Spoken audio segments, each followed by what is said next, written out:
Welcome to another episode of the Insurance Leadership Podcast. I'm Ryan Eaton, your host, and honored to have you listening in with us. Today we have an awesome episode. We have Rick Holmes, who is the president and founder of Lakeshore Benefits out of Birmingham, Alabama, on the show. Rick is a friend, a mentor, a buddy, someone I think you'll love listening to today. His energy and his passion about insurance is pretty awesome. He's been doing it since 1990. He is not someone who just works on a business, but he works in a business on a daily basis. So the reason we wanted to bring him in was to talk about how you start an agency from scratch. We've gotten some emails, we've gotten some calls saying that you would love a podcast kind of on this subject. So I think you'll be pretty entertained by Rick today, and I know you'll learn something. So with that, Rick Holmes, welcome to the show, my friend. Nice seeing you, Ryan. Man, glad to have you on today. How's everything over in Birmingham? And could not be better. We are just, I call it blowing and going. So just hang on, just trying to keep up and fulfill everything we promise people. Man, that's a good thing. Well, look, Rick, how long have you been in the insurance industry now? Actually, May 1st was 32 years. 32. So I just celebrated my 32-year anniversary and just said time goes by fast when you're having fun. So it's been all good. Well, Rick, you built an amazing shop. Why don't you tell everybody on the show today kind of what got you into the industry, kind of tell a little bit about your agency now and kind of how everything's moving forward. Well, I'd say what got me in the industry was I wanted to own my own business, be in control of my own time. I knew that when I first started at 24 years old, I knew I was young, I was energetic, and I wanted to work a ton of hours and make it happen. And the one thing I always feared that if I was in sales working for someone that I would build up a big block of business. And then as I turned 40, 45, a lot of times they're going to split up your territory because they want to continue to grow the business and they've used you for your youth. But, you know, honestly, is I wanted something that would be that I could control, continue to work hard and benefit from my efforts. And of course, my business has changed. My first probably 15 to 18 years, we did a lot of life insurance and disability insurance and key man insurance and built a lot of business in that area. And then probably in 1995, I sold my first group health insurance case. And when I sold that case, I liked the way that you had the recurring revenue. And it was something that you could just count. As long as it stayed on the books, that is, you just count it coming in religiously month after month after month. And so, you know, I said, you never give up your apple cart, you know, the things that you know that pay your bills, life, disability. And so did that and continue to do that. And then one thing what I noticed, Ryan, is that my income was here and then my group health, dental, vision, and over about a 8 or 9 or 10 year period, it actually equaled that. And then it started to excel that. And then healthcare reform hit and about 12 years ago. And then at that point, it was just like, I don't have time to do life and disability anymore, even though we had a very, very, very, you know, top of table type practice that did a ton of work, but a ton of insurance sales, but just needed to focus strictly on the group benefits and have been doing that now for 12 years and just hanging on. Man, that is awesome. Well, look, Rick, as kind of I told you the other day, we've had different emails and calls coming in asking about starting your agency from scratch and hearing that you started your agency at 24, and obviously it's had some different colors and different things you've done over the years. One of the things I've seen with people starting their own business, you hear a lot of people talking about it, but then I guess that fear of failure kind of creeps in on people. Did you have were you nervous when you first started? Were you married at the time, or did you have any kids at the time when you first started? And if you did overcome that fear, what did that look like for you? So, it's always scary whenever you start your own business. But, you know, one thing just in playing sports and just having other successes throughout my career, whether it be sports, whether it be just other issues, the one thing that kept me going was I'm like, I never failed anything in life. And so I'm going to take a chance, make it happen. And it panned out and worked out well. But one thing that was a little bit different about us was because of our background with the life and the disability. We had a lot of insurance companies that we did a lot of business with that would give us some seed money. And so basically just knowing what they were going to help out with, because they wanted to see us successful, because the more success that we had, that means they were successful. So we got seed money there. And then also there was no substitute to having that recurring revenue. And that old saying, spend a whole lot less than what you make. So just because you make it doesn't mean you got to spend it. So, we pretty much were very religious about keeping our expenses low so that, no debt, just said, hey, we're just going to be lean and mean. And that way, if things get tight, then, because we spend less than what we make, it's not going to be an issue. No, that's all. You just keep that model still to this day, don't you? Oh, yeah, absolutely. So I do not like debt. Don't have any debt, not going to have any debt. I love it, man. So look, so you get your agency started, you're 24 years old, got your bank account set up, got your licenses in place, your LLC formed, or whatever type of corporation you set up. What's kind of the next steps from there? So from there, we continued to sell life insurance and disability insurance. And then probably 12 years ago was when we said we can't do any more life. We're going to make that strategic change over to doing nothing but group benefits. And then, of course, went from, everybody's heard of health insurance and dental and vision and life and short-term and long-term disability. But very few people have heard, and of course, you did not pay me to say this, but the gap business, we call it the secondary business, it is just so untapped and no one has heard about it. And so for us to come in and really demonstrate that we can be a solution to the rising healthcare cost, it's just been great. So, now I'm going to say we probably do 90% in the secondary business / gap business. And then we still do a lot of the other ancillary lines, dental and vision, life and short-term and health insurance and so forth. Man, that's awesome. So look, for a new agency starting out, what would you suggest? You got everything rolling, like you mentioned, kind of on a shoestring budget, don't have a lot of extra finances, trying to spend less than you make. How do you kind of get that ball rolling from a business generation standpoint, getting your first group, getting your first client, and then kind of after that, how do you keep that ball rolling to make sure you keep that pipeline of sales full so that you got money coming in down the road? Yeah.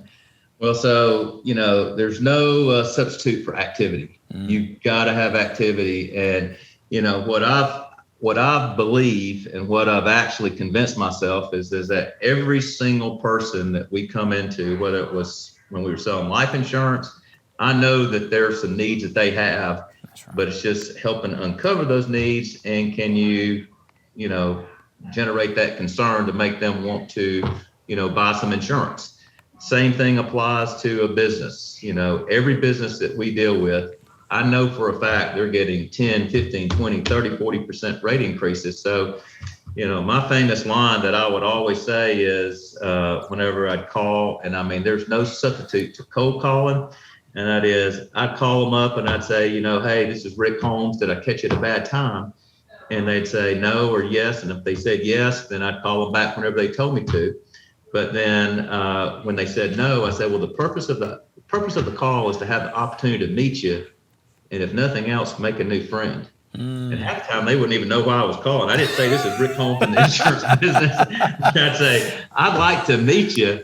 And if nothing else, make a new friend. And they say, well, exactly what do you do? And I said, well, if you're like every one of the clients that we work with, I am not kidding. Every one of them are getting 10, 15, 20% rate increases. And I say, they're scratching their head going, how am I going to help mitigate that? Yep. I said, well, that's the thing is when they meet me, I'm going to help them do that. And so I guarantee you, the one thing after this meeting, when we get through, you're going to say, I'm so glad I met Rick Holmes. And so that's what I would say to them. And before we left, I'd say, you remember that statement that I was going to get you to say? The one thing you don't want to do is you don't want to waste that business owner's time.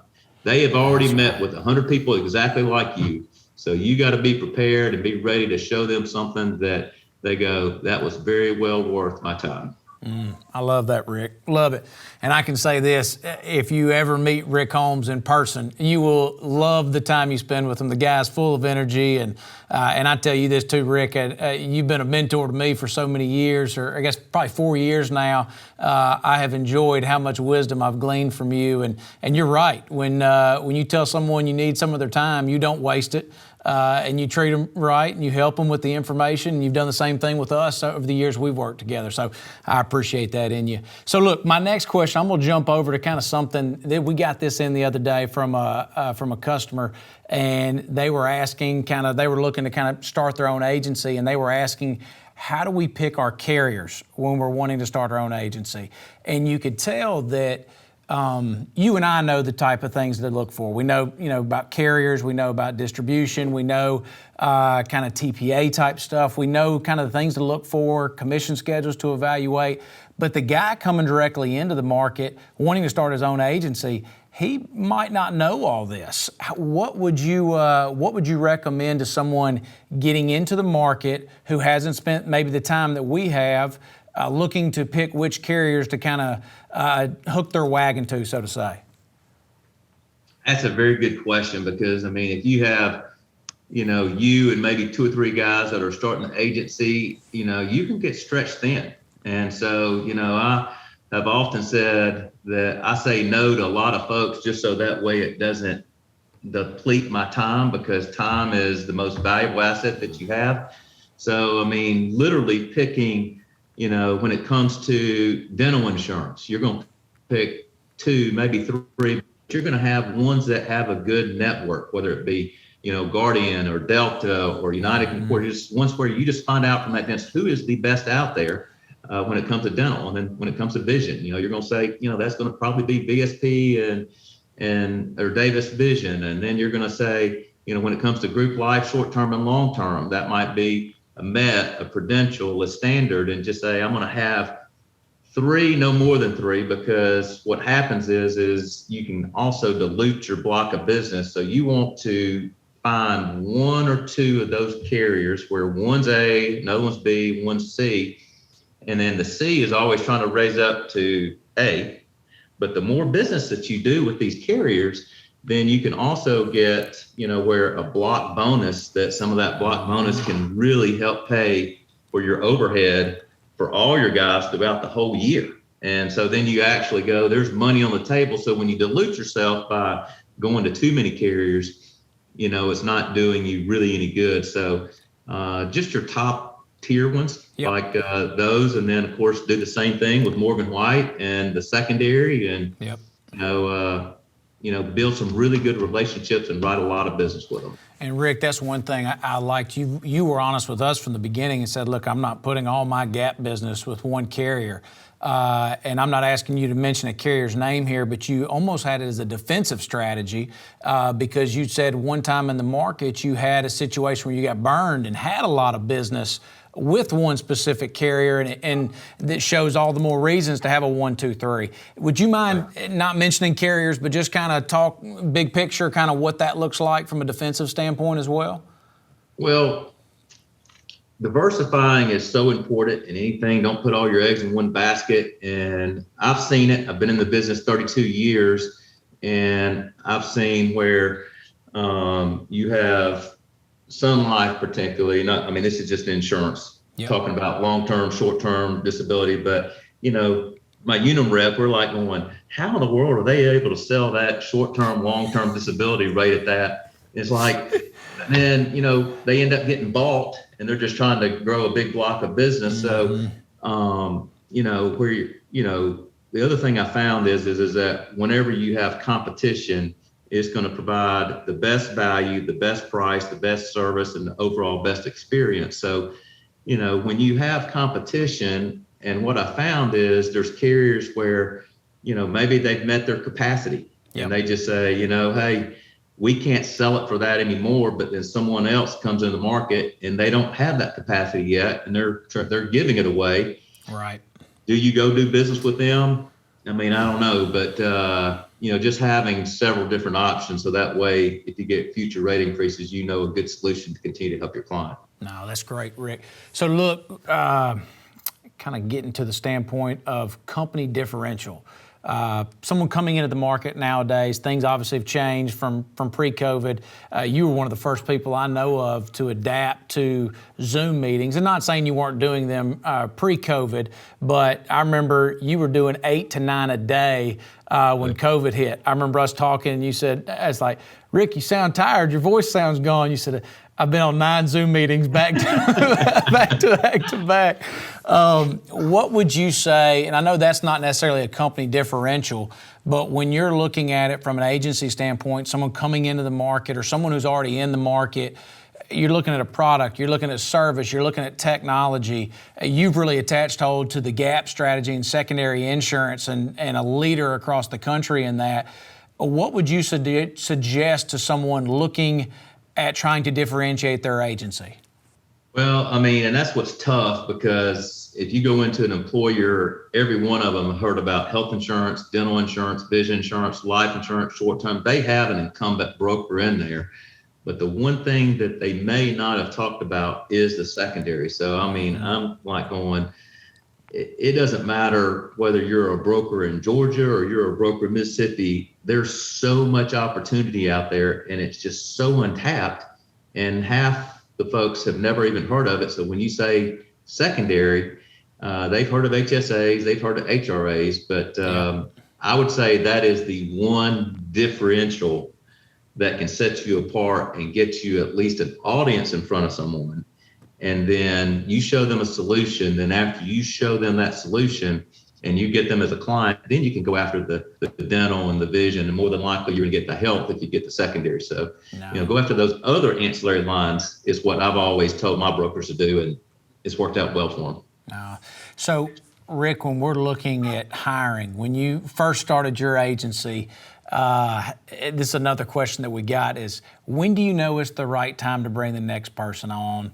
I think about your shop, and you have first-class people throughout your organization. They're smart, they're professional, they're just good folks, fun to be around. When you see it in your office, you see it in the hallways, and just everyone has a good time together, and they actually want to spend time with each other outside of work, right?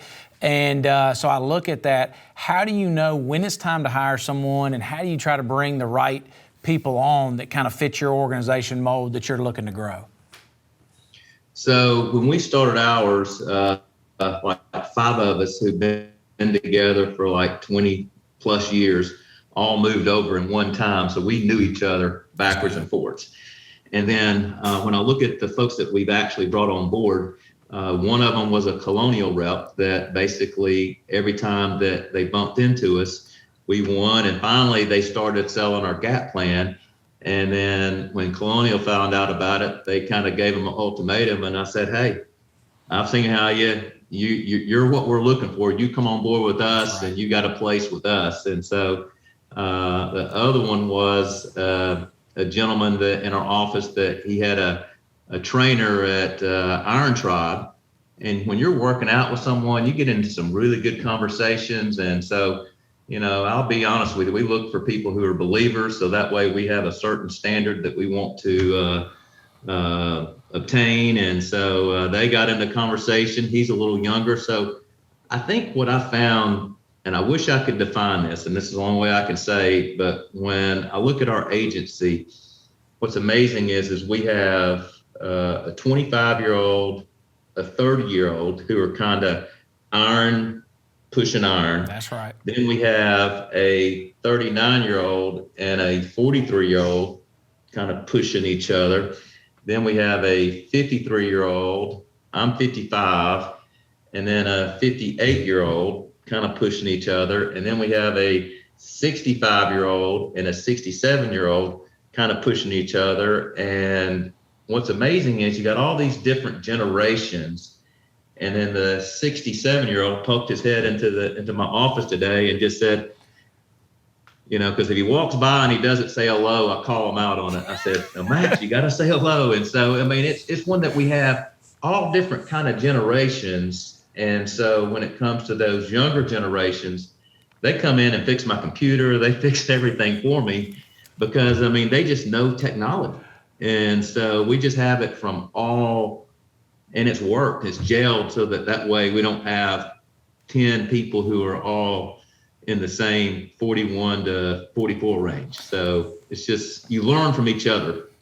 And we all get along. I'm going to flip this a little bit and thinking not for the person looking to start their agency, but for the person who's maybe in their 50s, maybe in their 60s, and they have an agency and they have, like you said, they have different age bands throughout their organization. Do you spend time specifically trying to devote to help maybe take certain people on sales calls or pour different wisdom into them that you've learned over the years? And how does that look? How do you try to do that with your team?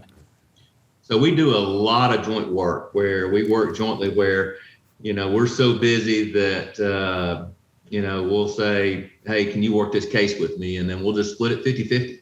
And so helps them. So we have a lot of different folks that do joint work. And we have one guy that's still in the life insurance business, and we refer all our business, the life insurance business, to him. And he's happy with that. And then when he has a group case, then he'll bring somebody in the organization to handle that, and he gets 50, we get 50. And so it's, we do a lot of joint work. So I'd say that's how we kind of continue to keep everybody's coffer full. That's exactly right. So when you first started bringing people on, did you have the job descriptions? Did you have the Ben admin systems to kind of help you keep everything together? And how'd you do payroll? Was that something that you just kind of, you wanted it first, or how'd you do that? So we did not have like any kind of agency management system. Okay. So did not have that, did not have any kind of the benefit admin system that would help do all that. It just kind of, in the last 5 years, it's almost been important, and it was important to our clients. And then we said, let's, look at the different ones, whether it be an employee navigator or, you name it, we're providing that level of service. But it's just kind of as our clients have needed it, in order for us to stay a resource to our clients, and we've gone out there and gotten it. But we do have a agency management system. We have the benefit admin system, which I don't use either one of them. I'm too busy. I'm old school, but we do use it. And as long as we use it, I don't mind paying for it. So I hate paying for things that, the next time I will never pay for something 3 or 4 years in advance and say, and pay for a contract. I'd rather pay a higher for 12 months. And then if I use it, I don't mind paying it for the next 12 months or the next 24 months. So that's right. Most of our contracts are year to year. If it's bringing value, you'll pay for it, right? That's right. That's right. So do you think in today's time that someone has to have a brick and mortar agency? Do you think they have to have a physical office? Do you think they just need a meeting room? Can they work from the home? What's your take on that? When COVID hit, my staff was able to work from home, and they did just as good of a job. And when we brought them back in, they finally talked me into letting them work maybe once a week at home, where they could be working, put a load of wash in. Yep. So I don't think that you have to have a brick and mortar store or agency in order to be successful at all. I think I'm seeing us do Zoom meetings, and especially during COVID, but even after COVID, all my renewals, I will always say, we can do a face-to-face, we can do Zoom, whichever you prefer. And they'll say, let's just do Zoom, it's easy. So they're kind of used to it. And what's so great about that, I used to have, 2 or 3 appointments a day. And like you said, Ryan, sometimes I can have 8 or 9, and it's just so much more, cost effective. You get right to the point. And employers are okay with, eventually they want to meet you. Yep. But I've been surprised at $1 million premiums that we've sold right on a Zoom meeting, and never met me in person. But that's what I call the Rick Holmes effect. Not everybody's got that. But it's been great. And so I will say that Zoom is, when I first started the insurance business in 1990, okay, that was May of 1990. For the first 5 years, I didn't have a cell phone. And then when I got my cell phone that I could pay $50 for unlimited roaming as long as I called in Alabama, my business tripled because I was on the phone. I was on the phone all the time, driving to Huntsville, driving to, Mobile, wherever it may be. But I never stopped. That phone was my lifeline. And so I saw the business jump from here to here, triple.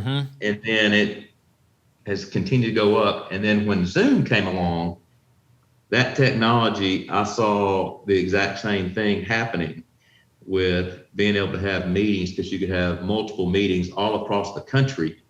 And so where normally I would never leave Alabama, now, we got clients that we're developing everywhere now. It's pretty hard to get me out of Alabama, but I still Zoom. I can go anywhere to California, anywhere to have a opportunity to meet somebody and provide them a solution. I love it. That's efficiency and effectiveness combined to me. It making the best use of your time, being effective with it, getting the sales closed. I love that, Rick. So look, last question for you today that I have is, if you had to give anyone who was running an agency, been running it for years, or someone who was just getting their agency started, what advice would you give to them in the insurance industry?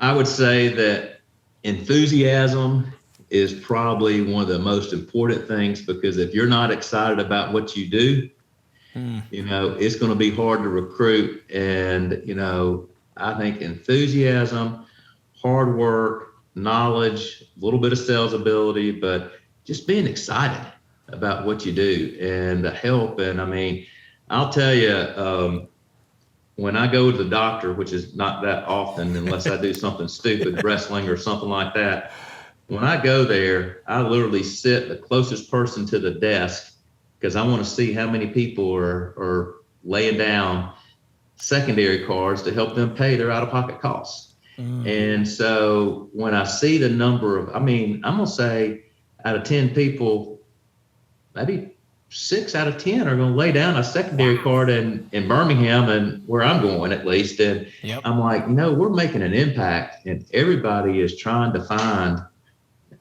what can we do for a solution? What can we do? And to think that you can come in and you can help people. I wake up every morning just so fired up, ready to say, okay, who are we going to help today? So it's been fun developing a lot of cases with brokers, and I still develop a lot of cases myself because I want to stay sharp and make it happen. So it's been great. That's awesome, Rick. Well, your passion shows. You got an all-star agency, and I can't thank you enough for being on the show today. Hey, Ryan, thank you guys. Look, we appreciate it, buddy. Thank you, man. Thank you for listening in today for another episode of the Insurance Leadership Podcast, where a good plan today is better than a great plan months from now. Thank you very much.